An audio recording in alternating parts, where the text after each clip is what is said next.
Hi. I'm so excited to see faces of people that I don't live with. Wasn't that fun? It's really exciting. I'm going to wait a few minutes and just make sure. Yeah. Wow, there's already 19 people here. Do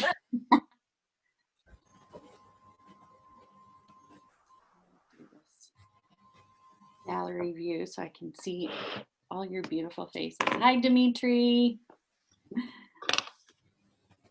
Janet's here. Hi, Kim. Want to unmute, Kari? Should we be unmute so we don't interrupt you? At some point, yeah, I'll have everybody mute just because if you have background noise, if you're like me and you have yappy dogs that make a bunch of noise, you'll want to mute. Let's see, I have one person who is not able to hear. Let's see. Oh, okay, you fixed it. Yay. So there is, if you haven't used Zoom before, down at the very bottom, there's a little chat icon. And if you open that up, I'll have everybody mute, but then if you want to ask a question, you can type something in there.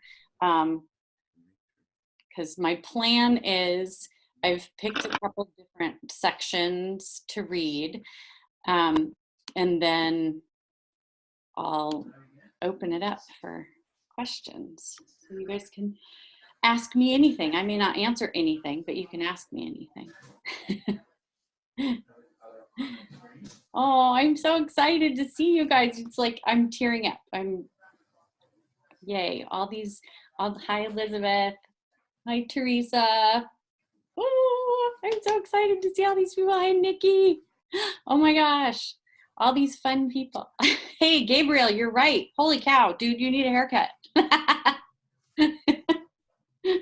We all do. I do too. Oh, yay. Thank you all so much for being here. This has been, from beginning to end, the most surreal experience. And it started in January of 2019 when Joan, who I saw here, Joan Cusack Handler, who is the queen boss at CavanKerry Press, called me. And I was out shoveling snow in Seattle. If you can imagine that, we had 15 inches of snow and it was the most bizarre thing. And I didn't recognize the phone number and I thought, whatever, it's probably just a telemarketer. And they came in about an hour and a half later and I was sweaty and dying and I saw that there was a voicemail message and it was Joan saying they wanted to publish my book. And I called her back immediately and cried for about 30 minutes. And then I burst into my youngest daughter's bedroom and cried for a while. And we did a little happy dance. And then it's just been amazing. It's been crazy to go. I went to San Antonio and met Sarah White, who's here, who's another CavanKerry author. And Dimitri and Gabriel, I met them in person. And AWP was weird because there were like maybe 30% of the 12,000 people that were supposed to be there because everybody was afraid of this. But it was also wonderful. So I'm so excited that you all are here. Thank you so much for taking the time to come and hear about my book. I'm just going to do a quick little blurb about CavanKerry Press. They're in their 20th year. Yes, you just celebrated 20 years. And their 100th book, which is pretty awesome. And I asked Dimitri to send me a little blurb to read because I love them and they've been amazing to work with, but I wanted to be as articulate as possible. So here's what Dimitri sent me. CavanKerry Press's dual commitment involves producing quality fine art literature while expanding the reach of poetry to a general readership by publishing works that explore the emotional and psychological landscapes of everyday life. Their goal is to continue reaching into communities in different ways while championing the authors that make their work possible. And one of the reasons I knew that their press was absolutely right for me was because when the acceptance letter came, it outlined the fact that every single one of their authors is requested and or required to perform service in some way to their community. And I was like, yes. So they are, Gabriel and I had a phone call a little while ago, and he said that for the remainder of the week, they're going to offer 25% off the book with the coupon code TRUTH. So if you don't have a copy yet, or if you want to buy some extra copies and you want to do it for 25% off, you can go to their website. Maybe Gabriel, or can you, Dimitri, somebody put the website in the chat. That would be great. All right, I'm going to stop babbling now, and I'm going to read a little bit from this book. So if you haven't read the book, it is divided into 3 sections, and I chose a portion to read from each section. And for whatever reason, the themes are kind of around parenting. And maybe that's because right now we're in extreme parenting mode, a lot of us who are home with kids. All right, so I'm going to start reading from the first section, and the chapter is called Collapse. So I'll give you a little bit of background. Katie is my younger sister. I am about 7 or 8 years old. In this scene, I have a brother named Chris and another brother named Cameron. Katie is excited to start school, and she isn't afraid of Mrs. Ludwig at all, even though she's so old she can't stand up straight and her face has more wrinkles than skin. She wears her hair piled up on top of her head, and she always has a skirt and a sweater on with her glasses dangling from a sparkly chain. When she leans out to say hello, they swing away from her and you think they're gonna smack you in the forehead. I walk Katie to her classroom and help her put her stuff away before walking to the far end of the hall to wave at Cameron in his classroom. He grins back at me, and I know he's gonna be okay. His teacher is really nice. I head upstairs to my classroom, and I wonder if this year will be hard. Mostly, though, I'm glad to be back at school. Mommy and Daddy are fighting all the time. Not in front of us, but there's always yelling, and I can tell when Mommy has been crying. Katie is also getting spanked a lot, even when I try to get in the middle and stop it. She can't control herself when she gets mad, so she screams and throws stuff and sometimes breaks things or hurts herself. She's also a biter, but I can never tell when she bites me because I know she'll get spanked again, and I hate that. This summer, I mostly tried to stay outside with Cameron and Chris, shooting baskets or playing capture the flag with the neighbor kids, or helping Katie find a good spot for hide and seek. Maybe now that we're back in school, things will be better for everyone. Saturday at breakfast, Daddy looks at the boys and says it's a good day to wash and wax the cars, and I ask if I can help. I don't want to get stuck inside doing dishes or playing house with Katie. I would rather be outside. Plus, Mommy says she's going to work in the yard today, and I hate weeding. Hanging out with the boys sounds way more fun. Daddy doesn't look excited. I know he thinks I shouldn't be doing boy things like mowing the lawn or playing soccer, but I'm stubborn. So I wait quietly with my hands in my lap, and Mommy doesn't say a word or even look at him. He finally says I can. Daddy's girl! Chris pushes me hard as soon as we clean the table and head upstairs to get dressed. You're such a brown noser. God, always sucking up to Dad. Why can't you just go play with some dolls or plant flowers with Mom? Leave us boys to do the man stuff. I turn around and push him back, and he tackles me and sits on me and starts tickling me, which is the thing I hate most in the world. It makes me feel like I'm trapped and I'm gonna die, and I get all panicky and I breathe funny, and he just laughs.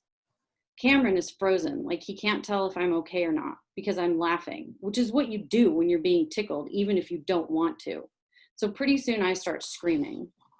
There isn't much screaming because I can't really breathe, but it's enough to get Cam to go run for Daddy. When Daddy comes in, he yells, "What the hell is going on? Jesus, you kids!" Chris jumps up and shrugs at Daddy, all innocent. "I don't know. I was just teasing her. She's such a baby, I swear. Why does she have to come and help us do the cars today? She can't even take a joke." But it wasn't a joke. I saw the look on his face. He was mad when he was on me. He wasn't being funny, no matter what he says. Now that I can breathe, I start crying, and Daddy shakes his head. "Take it easy, Kari. Don't be so dramatic, huh? He was just messing around. Go get dressed before I change my mind about letting you help. And boys, why don't you two mow and edge the lawn together instead? We can get it all done today if we divide and conquer." Daddy just made it worse. Chris is right. I am Daddy's girl. Now he's going to have to work with Cam all by himself while I get to be with Daddy alone. I'm scared and happy. Chris isn't going to forget this, and Daddy will make sure I do a perfect job or else. But at least I don't have to pull weeds or play house. The thing Daddy hates most of all is people who are incompetent. He says those are people who can't get things done and keep order. He is really good at both of those things. He knows lots of details and pays attention to everything, and it makes him crazy when there's chaos.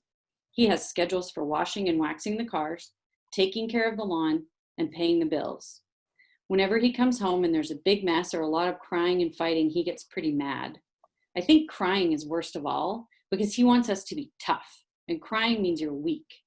So is being fat or lazy. Weak is a sin, Daddy says.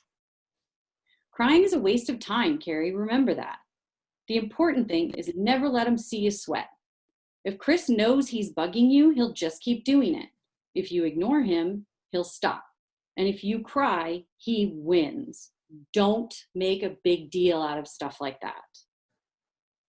He shows me how to dip the soft mitt into the wax to get just a little bit and swirl it onto the car like lotion. This lotion doesn't sink in. It dries white in the sunshine. And when it's dry, we take a clean rag and rub in the same swirling motion to wipe it off, and the car shines like brand new. I forget to listen to Daddy because I'm busy trying to figure out why the rag gets black and smudgy when the wax is white. I love, love, love the way the car looks after. It's so easy to tell which parts we did and which ones we missed, so I know I can do a perfect job as long as I pay attention. He pokes me and raises his eyebrows. "Okay, Daddy, I'm sorry. I just hate being tickled, and I know he said he was playing, but I think he was being mean and trying to hurt me." That's what boys do, Kari. You have to learn to toughen up and not let him hurt you. It's a game, and sometimes when we play games, we do get hurt, but you just get back up and keep on going. I want to tell Daddy that everything I saw in Chris's eyes when he pinned my arms to the floor with his knees and pounded his knuckle into my chest told me he wanted to hurt me, that he was angry. I want to say that that wasn't any kind of play I understood. That was rage. His frozen, angry face scared me more than the bruises on my ribs and the feeling of being trapped. Why would my big brother want to hurt me for real? I don't understand. But I see Daddy wrestling with Chris and Cameron like that sometimes too. And Daddy always calls it a game, even when he has that same angry look in his eyes. Today, Cameron stayed home sick, and I'm surprised. He's almost never sick, and he loves school so much. It feels weird to walk to school without him. But Katie and I go together, holding hands through the alley, and I walk her to her class like always before heading to my classroom. She sometimes doesn't want me to leave, and I hate leaving too. The kindergarten classroom's the cheeriest room in the whole school, with lots of art and small round tables with boxes of scissors and crayons in the middle. But I'm a good kid, so I kiss her on the top of her head, remind her that Mom is coming to get her at lunchtime, and trek upstairs to my classroom with its rows of desks facing the chalkboard. Walking home by myself feels odd, but at least it isn't far. I hope Cam is feeling good enough to play outside after school because it's warm outside. When I get to the end of the alley, I can see our big yellow house down the block on the other side of the street, and there's a white van in the driveway with the engine chugging. If I squint, I can see it says Holt Adoption Services on it, and my heart leaps. Are we getting another brother or sister today? Is that why Cam stayed home, to help welcome the new kid? I stop to look for cars before I cross the street, and I see the front door open. Cameron is standing there with a suitcase in his hand, just looking at his feet. A lady comes up the steps and puts her hand on his back to lead him to the van. And before I can get across the street and down the block, he is inside and the van is backing out of the driveway. I run up the front steps to holler at Mom, but change my mind and look back at Cam in the van. I stop at the top of the porch and turn around, holding my breath, my hand on the black iron railing. Cameron looks out the window at me, one of his hands on the glass, and I think he feels like I do, confused and stuck and drowning. I look at him like I'm looking in a mirror, my mouth open and my eyes huge. The smoke from the back of the van curls up past his window, and the van drives down the steep hill away from our house. There's a thick ball in my throat, and I sit down hard, my backpack thumping behind me. The front door is still open, but nobody's there. I sit there for a long time until I hear Mommy calling me from the kitchen to come in and shut the door. I walk slowly up the stairs to the top floor and peek in the boys' bedroom. Chris isn't home from school yet. Cam's bed is made just like always, but his dresser drawers are empty and his soccer ball isn't there. He isn't sick. He's gone. Can I write him letters? My voice is whiny and shaky. Mom shakes her head and Daddy won't look up from his dinner. I don't understand. Chris shrugs his shoulders like he does all the time these days, and Katie just sits quietly. Mom's lips are a thin line. She won't talk. After dinner, I ask to be excused, and instead of going outside to play, I go upstairs and sit on my bed to think. Daddy didn't like Cameron as much as he should have. He was always making fun of Cameron, and now Cameron's gone. Daddy was always pushing Chris to be tougher, especially in soccer, saying things like, you need to work harder, you're just lazy. For God's sake, you're the coach's son, and this little kid is better than you. Daddy is always yelling at Katie, too, and calling us both crybabies. When Katie comes up to play house, I tell her we better all be really good from now on. No being weak or lazy or making a mess. We have to keep order.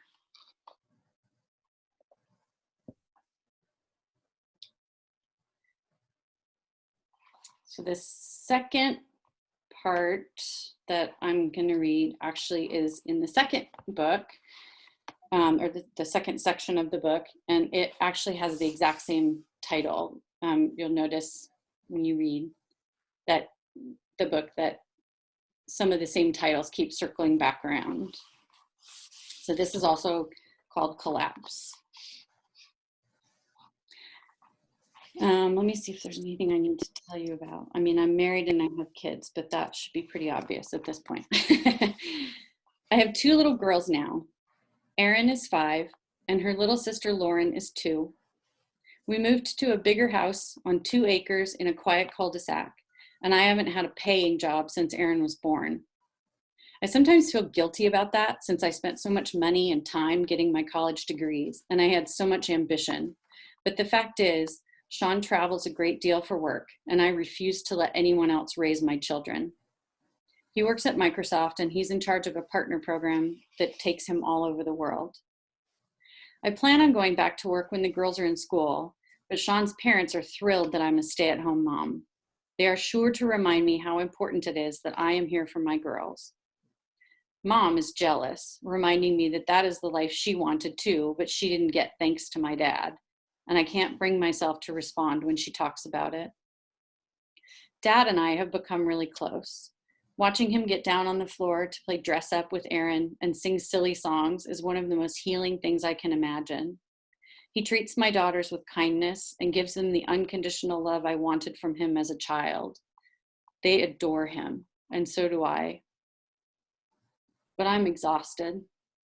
In the past 6 months, I have changed nearly every light bulb in this house and washed the glass on the French doors and all the windows on the first floor inside and out. I have vacuumed every nook and cranny of the house to remove cobwebs, captured and released countless spiders from the girls' bedrooms, and shopped for, prepared, and cleaned up after a million meals. I have arranged for a new furnace to be installed, dealt with the insurance company when the septic tank failed, gone without running water for 3 days while it was repaired, and taken care of the 2-acre yard. I managed the health insurance, arranged doctor visits, found house and pet sitters when we left town, and I do 4 loads of laundry a week. I've driven to swimming lessons and gymnastics, changed diapers, read stories for hours every day, colored, sung, and rocked the girls to sleep. I planned birthday parties and researched preschools. I have done dishes and swept floors and cleaned bathrooms and countertops and had the oil changed in the car. The problem with most of the things I do on a daily basis is that nobody notices them unless they aren't done. Clean dishes in the cupboard and fresh towels in the linen closet are taken for granted because that's how it's supposed to be. It's expected that there will be food in the pantry and the cat dish and that the lights will come on when someone flicks the switch. In Sean's work world, there are products, tangible things that he creates to prove his worth. The absence of a report might be felt, but not as keenly as the lack of a clean towel when you step out of the shower soaking wet. And this makes it a challenge to prioritize. The things that everyone else relies on feel more important and more immediate than the things I could potentially do for myself. There are categories of caretaking that seem to define which things get done first. But in general, those things are relentless and ongoing. And when something unexpected happens, a kid falls down and is bleeding, or the toilet overflows, those things pile on top. And the notion of doing something restorative or creating something new or just fucking sitting down quietly to stare at the wall seems impossible. I have become so adept at anticipating the needs of others and meeting them that I have set myself up to be the one responsible for all things. My need for order and the ego boost that comes along with being the caretaker have boxed me into a corner. And to stop now and ask for help feels absurd, if not incredibly disruptive and unfair to everyone else. And I have done it to myself. I am in crisis, and I got myself here by building my identity around being the mother, the one who solves all problems and takes care of everyone. And the perverse thing is that every night when I go to bed, I mentally catalog all of the things I did for other people and pat myself on the back for it. Most days I can summon the energy to plod through oatmeal breakfasts and sunscreen applications and play dates in the park. I rarely succumb to TV as babysitter for the girls because I know they need me to be an active part of their lives. But as they get older, there are entire days when I want nothing more than to escape to my bedroom, close the door, and dive beneath my down comforter. I want to shut out the world and all its demands. I am astonished at how hard it is to just stay in the room with the girls playing Polly Pocket or reading Bear Once More for the 17th time today. But instead of me giving empathy for my mom, helping me understand why she simply couldn't do it all anymore, I blame her. I am angry that she laid down the mantle of motherhood and let me pick it up without protest. I am filled with rage that her memories of my childhood are populated with road trips and bonfires on the beach, while mine are filled with the lack of her. I hate that she tells Aaron and Lauren stories of pets and picnics and looks at me wide-eyed and denies it when I tell them about her using the wooden spoon on our bare bottoms when we were bad. She claims to have forgotten most of the things that I remember as frightening or sad. And when I press, she gets angry and refuses to talk. I begin most days with a wedge of anxiety lodged in my chest. What if I can't hold it together today? What if I fail my daughters?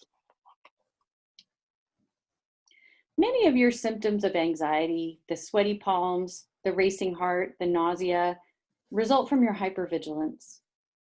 My therapist's words reverberate in my head and make their way down into my bones where they resonate in a steady drumbeat. I am hypervigilant, always on the lookout, alert for danger, never resting. That is me. I stop listening to her and turn the word hypervigilant over and over in my mind.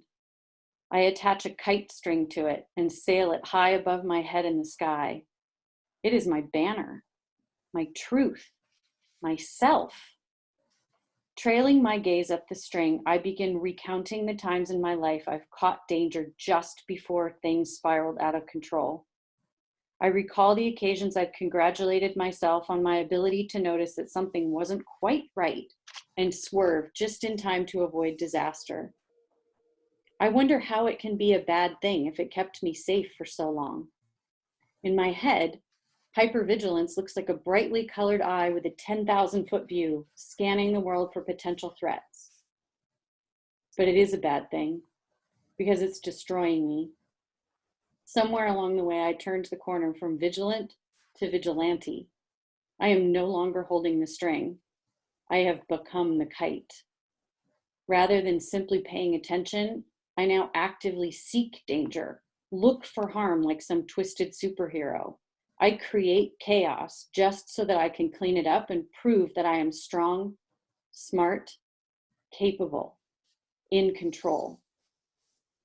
I destroy ants with cannonballs because it makes me feel invincible. Okay, I'm going to read one more part from the third book, and then you guys can like wave and unmute yourself if you want to ask a question, or you can type something into the chat if you have a question for me. Thank you for listening to me.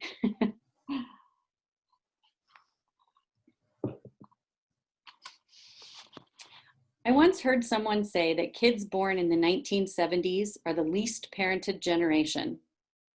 I don't know if that's even quantifiable, but I believe it. From making shrinky dinks and melting Barbie heads in our easy bake oven, to Chris threatening to brand me with his wood burning kit on more than one occasion, we were chronically unsupervised. I can still remember the exhilarating freedom of being sent out of the house right after breakfast on a summer morning and told to stick together and be home before dark. And yet I hold so much resentment toward Mom for not being there, for not parenting. And it's such a double standard. I was angry with Daddy for cheating on Mom, for going off and making a new family. But I didn't have the same expectations of him that I did of Mom. I wanted her to be tender and loving and ever present. I wanted her to somehow read my mind and know what I needed. Even as I got older, I still held on to some ideal of a mother-daughter relationship that she wasn't living up to. Not only was I angry that she didn't give me the childhood I thought I deserved, I was still angry when I was planning our wedding and she couldn't remember her own wedding planning when she married Daddy. When my girls were born and I asked her what her experiences were like when we were first born, she didn't have much to say. I never asked Daddy any of those things. It would never have occurred to me to ask him. Maybe some of her reluctance to dispense advice or commiserate was because by the time I was an adult, I was already so resentful and angry, and she knew it. Maybe she felt so burned by my rejection that she didn't want to risk being shoved away again. And during the times when I really struggled as a mother myself and didn't call her, my excuse was that she wouldn't rise to the occasion. But the truth is, I never gave her the chance. At this point, I am painfully aware of what it takes to be both human and a mother. And I am more painfully aware that I never offered my mom the chance to be both at the same time. I take the dog out for a walk in the clear morning air. The leaves are just beginning to turn color, and the sidewalks are littered with chestnut husks. We wander toward the elementary school just as class breaks for recess. And as I hear joyful squeals rise, I think about how hard I have worked over the years to give my children the idyllic childhood I always wanted but didn't get. An old familiar resentment rises in my throat like heartburn, and I kick a rock in my path, sending it to the end of the block. Much of my writing these days consists of letters to my daughters. I am desperate to have my intentions known. I note that I am working to respect their personal boundaries, that I am here to support them and not control them. I am effusive and loving and careful to remind them how proud they can be of themselves, calling out their strengths and straddling the line between flattery and gushing. And all the while, as my words come to the page, there is a wall of stone and mortar, on the other side of which lie my own teenage years. As I write, my mind reaches out to brush fingertips along the rough surface of the stones and reassure myself that these two places, times, people remain wholly distinct and separate. I am not my mother. My daughters are not me. I will not abandon them.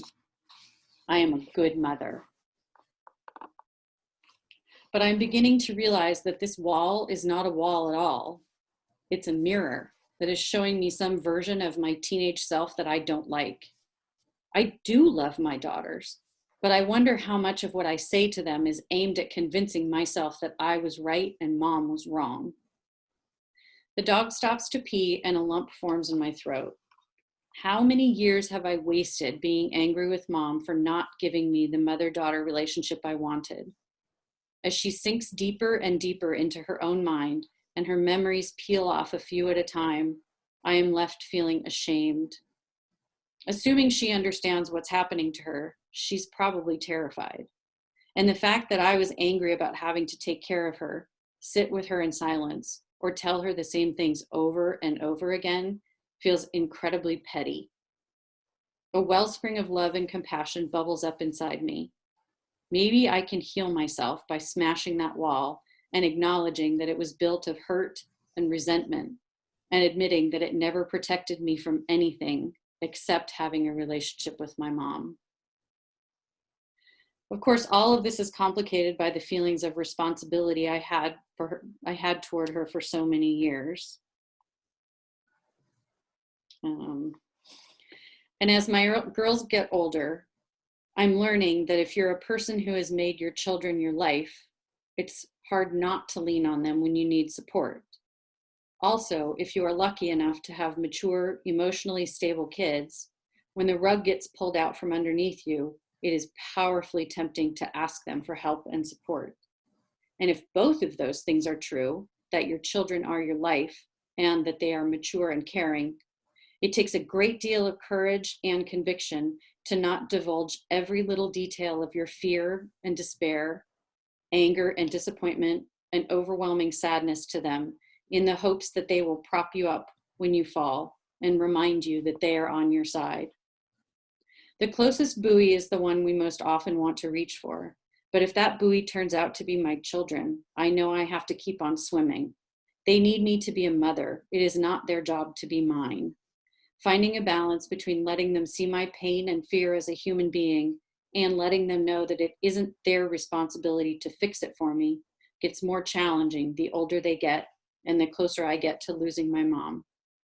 But I am determined to let them be children, to spend a few more years ensconced in the protective knowledge that they will be cared for, nurtured, and loved as they explore and become who they are. Maybe one day when they are adults and they have built their own solid foundations, if I need their help, they can come to my aid. But until then, I can't steal their adolescence by asking them to solve adult problems for which they aren't equipped. Ooh, there's already questions.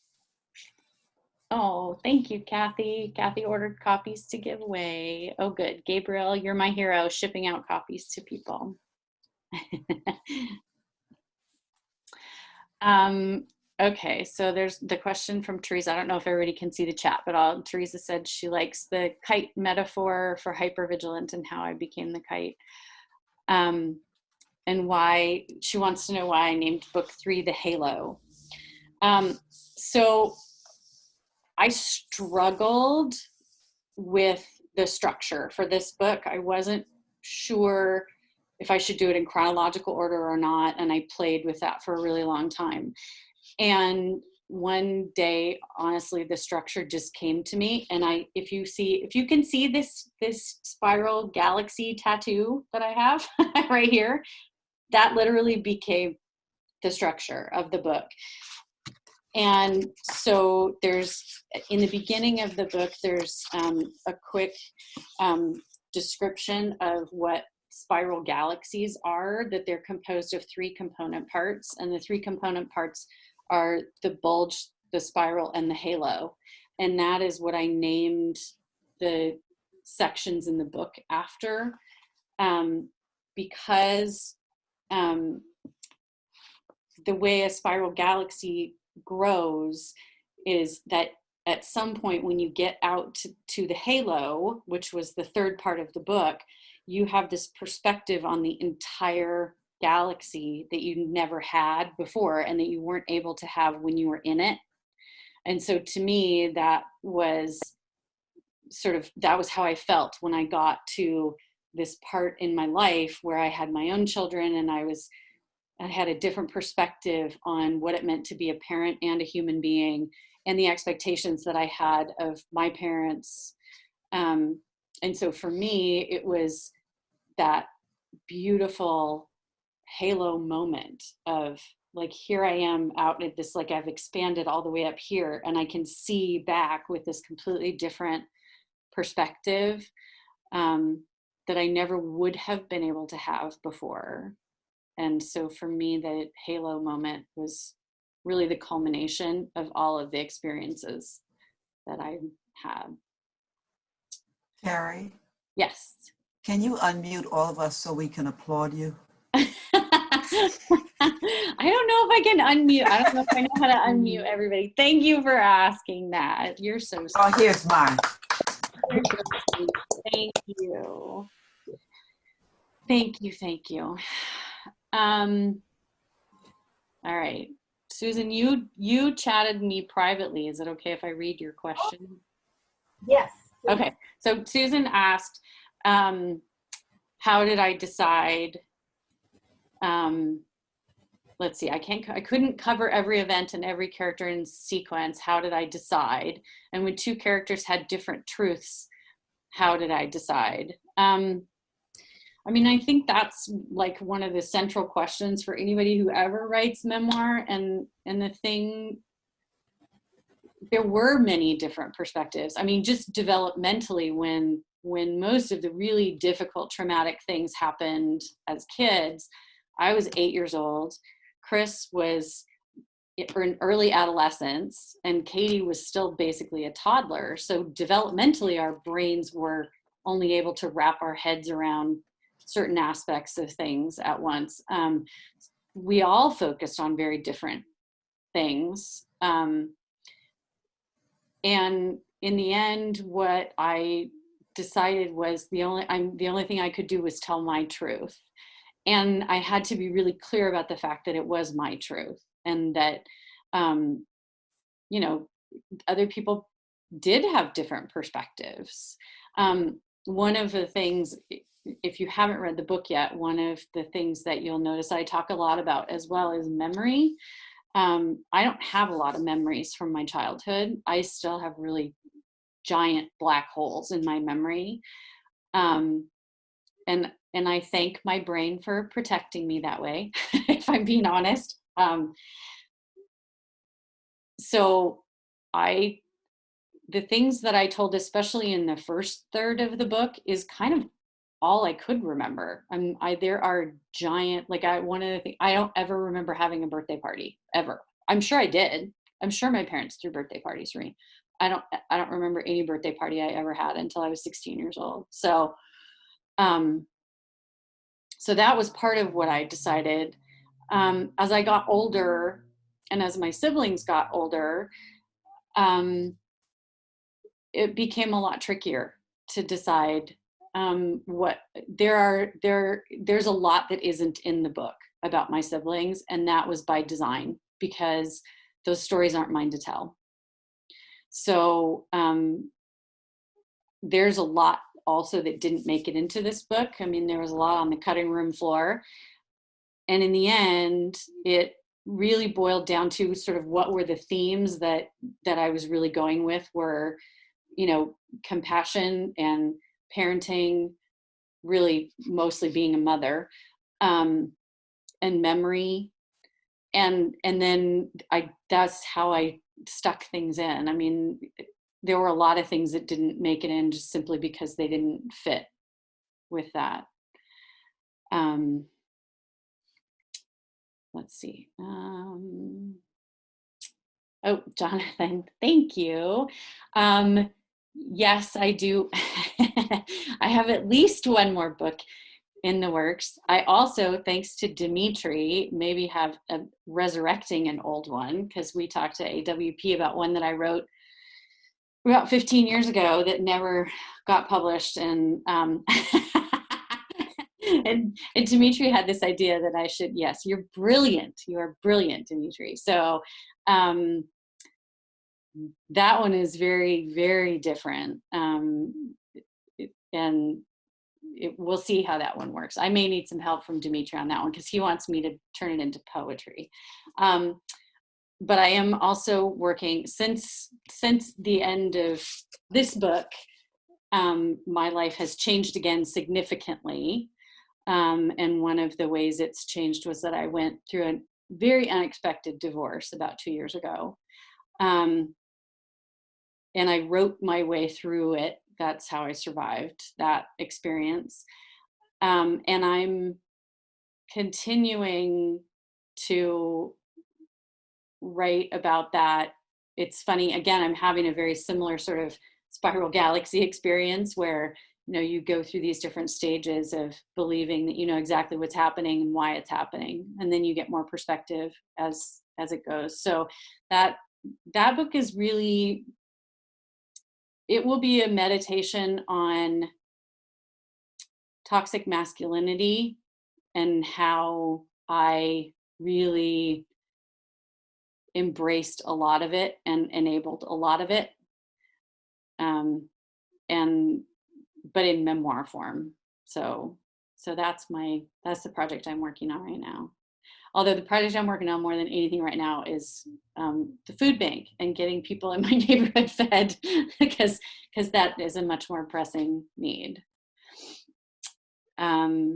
Leslie, thank you. I know you read it early on, and you're right. Words like compassion and fear and hypervigilance definitely, I think one thing that people are saying, you know, right now is that we've all kind of just been stripped down to these really raw edges. And so I think there is a lot of fear, but the flip side of that is so much compassion. It's amazing to see people reaching out to people the way they are. It's really cool.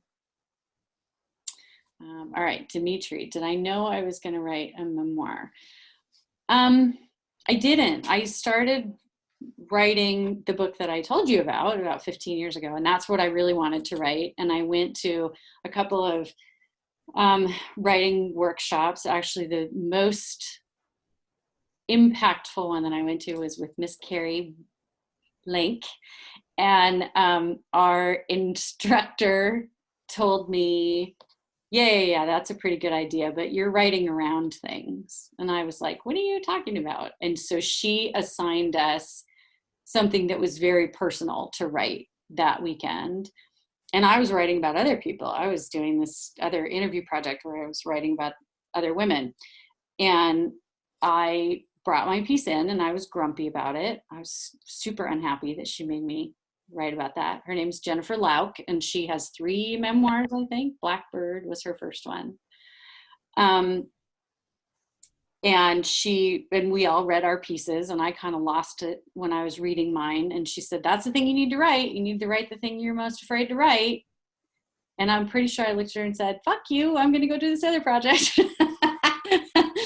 But when we left that workshop, there was another workshop. Michelle was there as well. And we all started blogs at the same time, Kari and Michelle and I, and Jess Byers and Holly Goodman and Tracy Grammer. And we all kept in touch because we all scattered all over the place. And that's how we kept in touch, was by writing on our blogs and reading each other's blogs. And that's really where my memoir came from. Was, I mean, it's been 15 years of blog posts.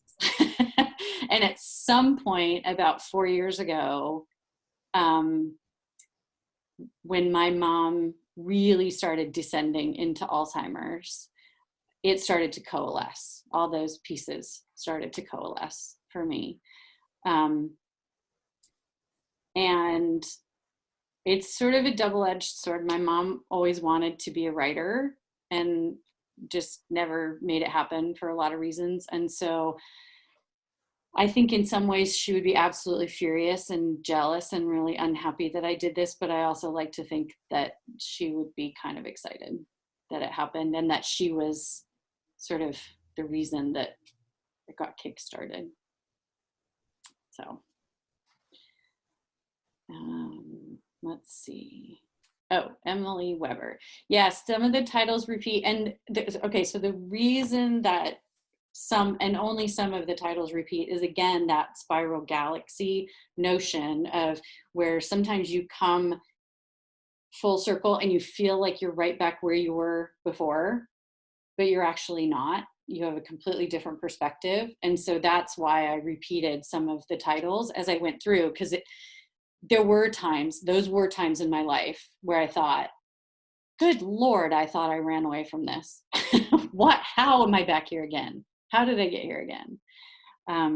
So that's why I did that. And the next question is from Miss Judy Ryan Hall, who actually really helped me with chapter titles. Thank you very much. Judy is also an amazing writer and working on a memoir. I did not ever find out what happened to Cameron, and I don't want to spoil for people who haven't read the book, but that is altogether 100% unresolved to this day, and it's a great source of pain and heartache for me. But no, I have no idea where my brother is. Oh, thank you, Janet. Very, very sweet. Gabriel, do you think that having a black hole at the center of your childhood memories is standard for most people, or a defense mechanism? I mean, I think in a lot of ways, like, there's no way the human brain, right, can remember every last thing that happened to us when we were children. I think in my case, it definitely is trauma related. I think that because I can't remember the celebratory moments either. I don't remember birthday parties. I don't. There are like entire years that I don't have any concept what happened, and I think that that's unusual. I will say I've spoken with my siblings, when I was writing this, and asked them, do you remember that? And there are a lot of things that they don't remember, and they had trauma as well. So I'm fascinated by memory. I'm fascinated by what it is that our brains, why they choose to hang on to certain things, why they choose to form certain memories, and why some memories are so strong and others are not, and why some memories pop up sometimes. And I mean, I remember one time cutting a grapefruit for my children and just smelling the grapefruit and getting this massive hit of memory about my dad and thinking, that's weird. Why, why would my brain store that away in a place that's only accessible with the scent of grapefruit? I don't know. But so I find that fascinating. Because there are things that I never thought I would ever forget from when my kids were little. And, you couldn't pay me to recall some of that stuff now. There's no way. So, and you think you're going to forget it, or you think you're not going to forget it in the moment. But I don't know. Okay, I'm going to keep moving. Oh, Elizabeth. There's another amazing memoir writer, Elizabeth.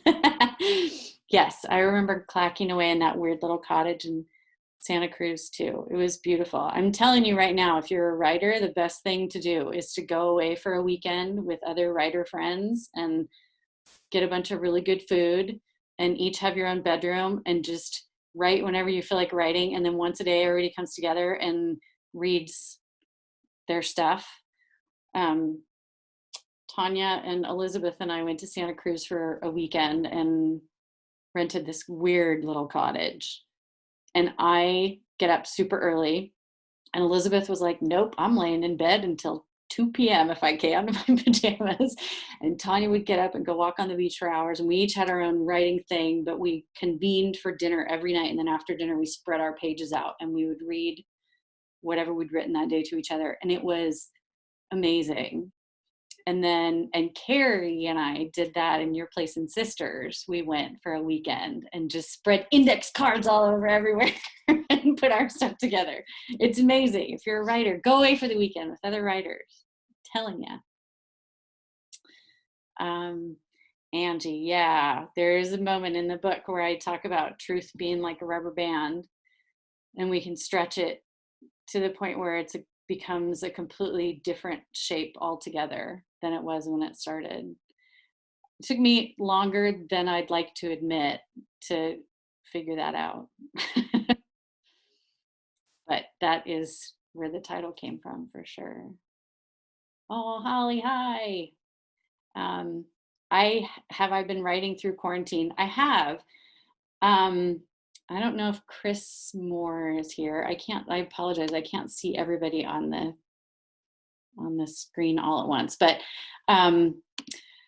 Chris Moore she has a podcast called The Situation and the Story, and it's awesome, where she interviews women writers. You should go listen to it. It's really, really great. But she has one question that she asks every writer, and that is, why do you write? And my answer to her was, writing is alchemy for me. It is how I transform. Our bodies were not meant, they weren't designed to hold emotion. And our brains weren't designed to hold emotion either. And some people run, and some people drink, and some people cook, and so, everybody kind of has their own thing. And for me, writing is alchemy, and it's how I make meaning. It's how I transform that raw material of perception of whatever's happening. And so often it's garbage. But if I didn't write, I would have exploded by now. So I have been writing. I don't write. I hate routine. I hate routine more than anything. So I will never, ever, ever be one of those people that gets up at 4:00 in the morning and writes 3,000 words and then, or writes at the same time every single day. I can't do it. If you try to make me do that, I will stab you with my pencil, because I can't do the same thing at the same time every single day. It's not going to happen. But I do write every single day. And often, incredibly frustratingly, the spark for that alchemical reaction happens when I'm in the shower or when I'm walking my dogs and I don't actually have anything to write with. And so you can ask my kids, more than once they've seen me come flying into a room and be like, don't talk to me. And I sit down and I'm like, because I got to get it out of me before I forget it. So a lot of my writing happens here, and then I have to everybody shut up. There can't be any music. There's no stimulation at all. I just have to sit and write. So yeah. Michelle, as a young adult who has yet to experience motherhood, I love how you were able to compare your mentality as a child to how it changed once you became a mother, and even more so once you had to care for your mother. These excerpts have made me reflect on my own relationship with my mother. Oh, thank you. I appreciate that. I think our notions of what it means to be a mother are so bedrock and so ingrained in us and so determined by, as my friend Jen says, family, culture, religion, and society, that we often don't question them. We don't question that double standard that we have for mothers versus fathers. We don't question the standard that we set up for ourselves. And it was pretty shocking to me when it literally took me falling to pieces. It literally took me falling apart for me to start asking those kinds of questions. I wouldn't have survived if I hadn't started examining what I expected myself of as a mother. And then that led me to, gosh, how fair was it to ask these other things of my own mother. And I did have a therapist say to me one time, and I believe this is in the book, where she said, your kids are watching you. You have 2 daughters and they're watching you. And what you're showing them is that a mother is somebody who does everything for everybody else and does it perfectly. And is that what you want your kids to think? Mm. And I went, oh God, what? And she was like, yeah, like they think a mother is somebody who only cares about everybody else and does everything perfectly. So if that's what you want to set your kids up for, you keep doing that. And I went, okay, I'm out. So it was important.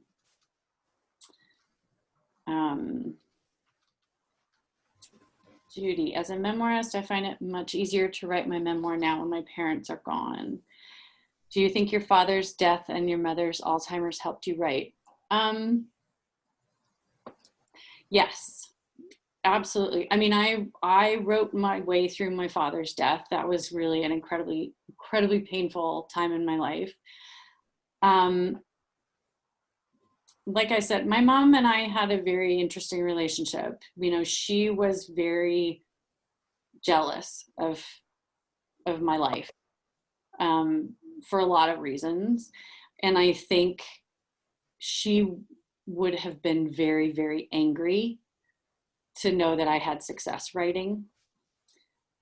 And I think also she was very invested in a particular history that she wanted to be told. And I challenged that. Way before she had Alzheimer's, and it enraged her.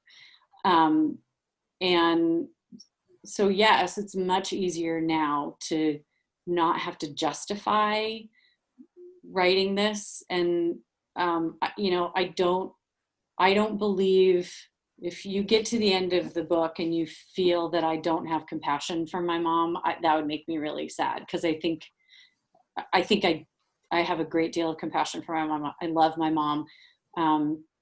I know that she did the best she could, but trying to justify that to her and defend the writing, I think would have been really hard if she was able to read it. So thank you, Jess. I'm glad you were here. She said she appreciated my perspective about how caring for my mom through dementia brought up so many things about our relationship, and that it was ultimately healing. It was really healing. I think I was really, really lucky that my mom is not the typical Alzheimer's patient. She is not combative and nasty and hateful and mean. Her mom was really, really awful when she had Alzheimer's. And my mom became really sweet. My mom never said, we would talk on the phone a lot when I was an adult, and she never said, I love you, until she had Alzheimer's. And then she started saying she loved me. And Mm. and I could see, you know, there was a tenderness. There's just such a tenderness that I have with her now. So it was incredibly healing. It was with my dad too. When my dad was dying, it was very healing. I hope people don't have to get to that point in their relationships with their parents. Don't wait till they're dying if you can. But it was incredibly healing. Let's see, Gabriel. Thank you. Gabriel said how grateful he was for my writing and for how the book creates a sort of roadmap for caregivers to take care of themselves. Yeah, it wasn't meant to be a roadmap necessarily because everybody does everything differently, but I hope that people read it and relate and understand. I mean, for me, one of the biggest themes is just around what our ideas of caretaking actually are, you know, and how do we form those ideas of caretaking, you know, what is it, what kind of caretaking is the most profound kind of caretaking. For me, it's not cooking someone's dinner as much as it is being able to sit with them when they're in pain.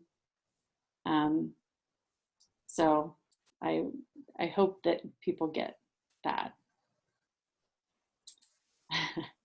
Miss Sarah White, you are to be commended for having children after watching a dysfunctional mother. Right back at you, sister.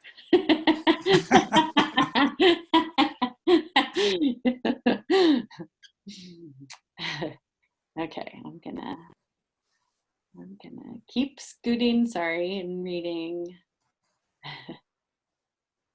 Teresa, all the eye openers the story brings to women. Yeah, exactly. You know, the place of women in our community, even if you aren't a mother, like what are the expectations that we have of you as a caretaker?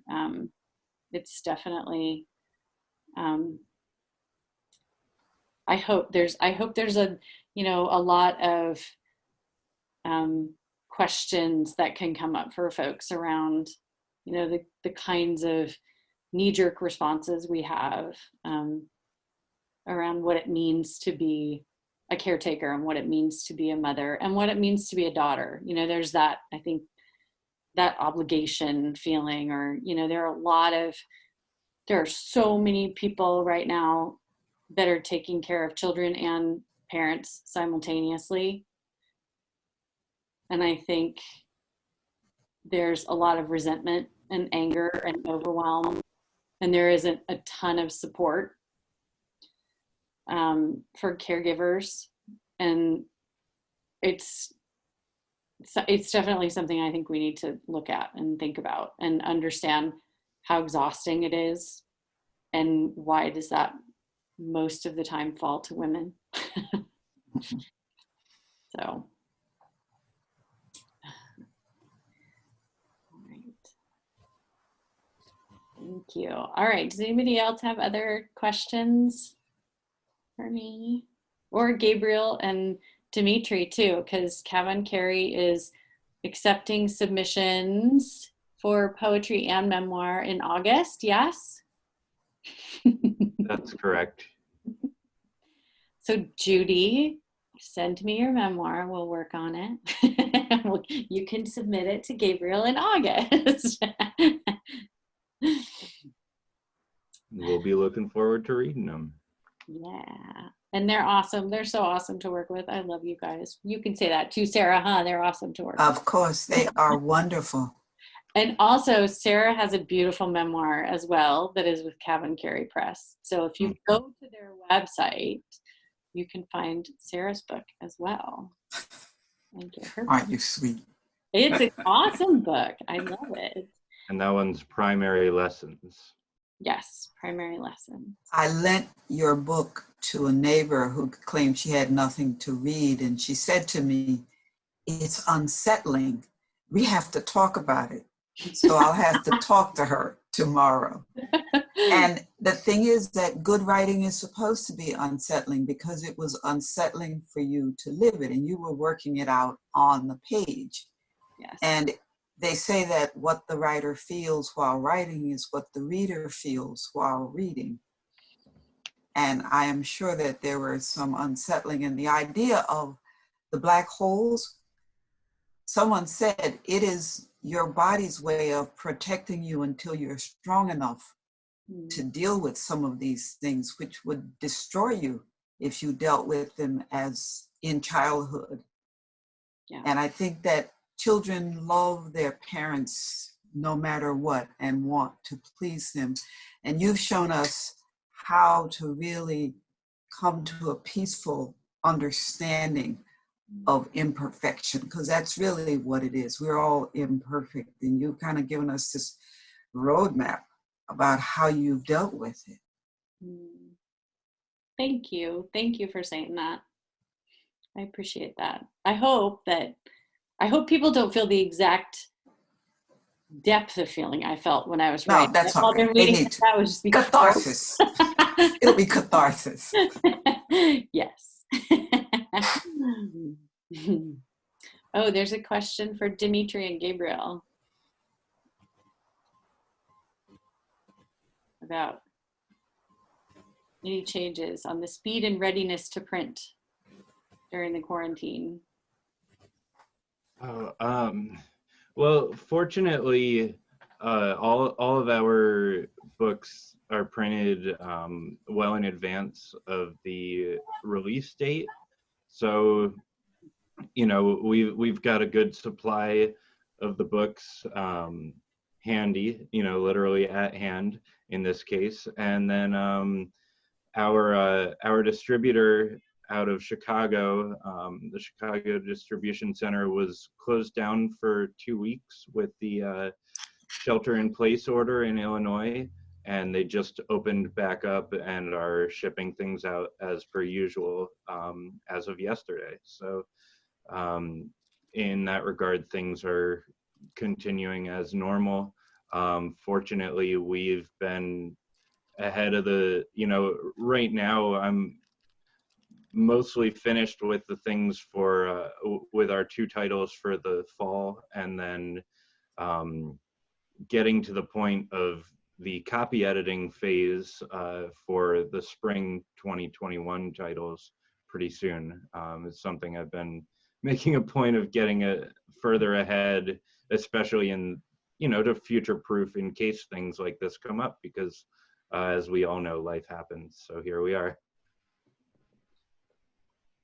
Yes. Yes. Is Elizabeth still on here? Let's see. Elizabeth has a phenomenal memoir in the works too. Oh, she's still there. And she's also a poet. And Leslie is a poet as well. Leslie, they do poetry more than anything at CavanKerry Press. Leslie and Elizabeth Yes. and I have a group chat, a group text, and we send each other poetry and pictures and absurd things every once in a while to keep each other's spirits up. So, miss you guys. I miss all of you. Jess, I haven't seen your face in I don't even know how long. It's lovely to see you. And Holly, you too. Holy cow, I don't even know when the last time was I saw you. Except on social media. And Carrie Wilson Link, I have to thank you in front of all of these people, because right before I submitted the manuscript to CavanKerry, I was down in Portland meeting with an agent who read the first 30 pages of the manuscript and gave it to me and said, "This will never be published. Go write something else." And I had lunch with you and I was so upset, and you were like, "Psht." And I was like, "But she's a big name New York agent, so-and-so, she's repping so-and-so in Portland, and it's such a big deal." And you were like, "Psht." Send it somewhere else. So I did. Thank you. I very much appreciate that pep talk. Can you all hear me now? I know my headphones were out before. Yep. Yes. Yep. Okay. Yeah, and I know, you know, speaking of pep talks, just engaging with the community like this and seeing all our faces. I was getting a bunch of private messages from other people that I haven't seen since before AWP saying, oh, you know, it's so good to finally see a familiar face.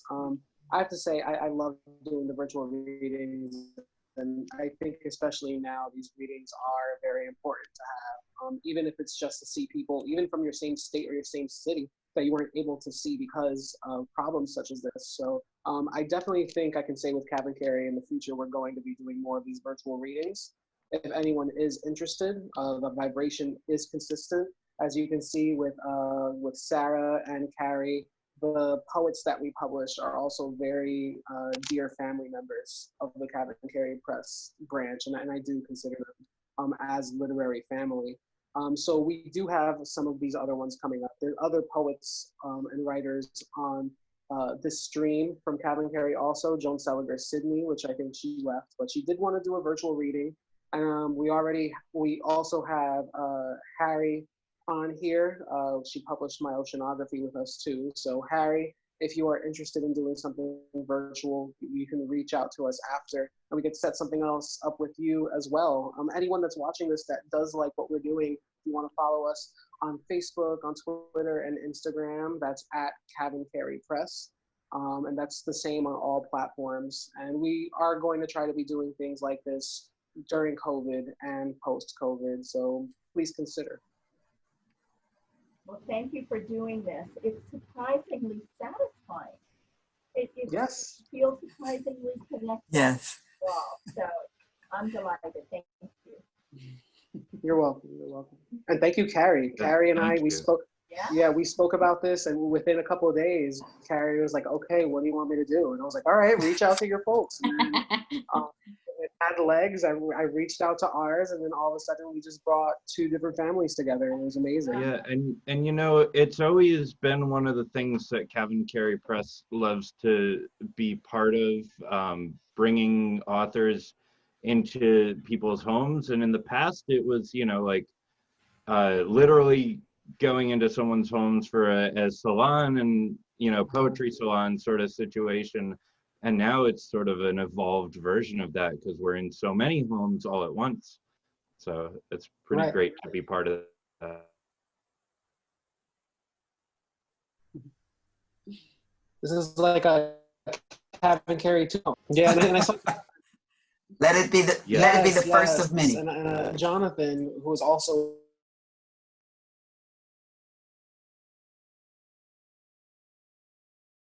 he did say spread the word. So please, like, tell you entrenched in the ideologies of fine literature, marrying itself with the literary community, because poetry does heal, and literature does heal, and it's something that needs to be known to the general public. That's my public service announcement. It's your show, Kari.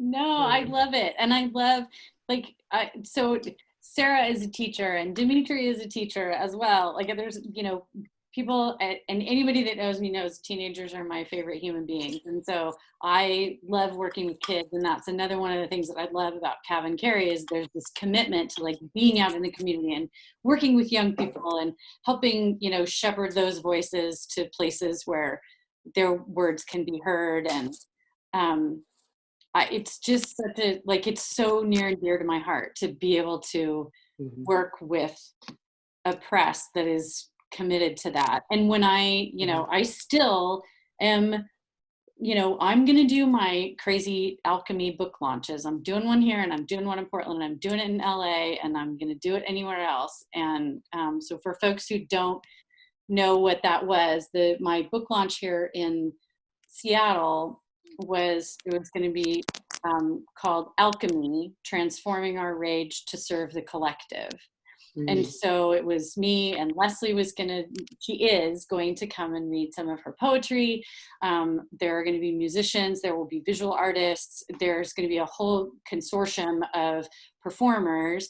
And so there will be like an hour or 90 minutes of performances, but every single one of us is working with 1 or 2 or 5 different nonprofits in our community. And so the purpose is to show like how we're using our creative talents to alchemize our rage to serve the collective. And so how do we serve our communities, and who are these nonprofits that are innovative and, you know, working really hard and coming up with these awesome creative ideas. And I think there are even more now, right? There are even more collectives and more mutual aid societies and people that are, you know, coming up with great stuff. So I am, and Kim was my awesome graphic designer. Thank you for the poster. We're going to do that again. And then, you know, my Portland people were helping me get folks down there to do it. So we're going to do it again, and I'm going to take it on the road, and we're going to, it's not only to, you know, sell some books and art, but it's to raise consciousness in our community. Excellent. Around the people who are making a difference, around the people who have taken their rage and figured out how to turn it into something that is just magic and positive and wonderful and makes life better for all of us. And that's the point. So that's my public service announcement. It's who you are, Kari. It is who I am. It is absolutely who I am. Yes. So I'm excited. I'll bring it to New Jersey. Yes, Bring it come. to Florida for Michelle. Yes. I want to do it. Whenever you're ready for that, you know, I'm ready. Yes, absolutely. Yes, Nikki, I'm coming. We'll see you here. Yeah. Whenever the governor says you can come. Yes, exactly. Right. Teresa, I'm coming to Phoenix. We'll do it in Phoenix. You can do yoga. You can do crazy yoga poses for people in Phoenix. Yeah. Oh, thank you all so much for being here. This just warms my heart. Thank you. It was amazing. It makes me so happy. And thank you for reading the book, and thank you for sharing it with people, and keep Thank you, Kari. Thank you. keep being your amazing, wonderful selves. Because I love you all. Thank you. See ya. Thank you. Thank you. Thank you. Have a great night. Yeah, have a great night. Stay And for healthy, everyone, Be safe. yes, definitely. Stay And for safe, everyone else everybody. for everyone else that's still here, it's going to be recorded. So we're going to put this up on our CavanKerry Press YouTube channel, so other people that couldn't make it can still watch it. Yes. Awesome. Right. Thank you. Bye. All right, everyone have a good night. Night. Bye. Thank Bye. you.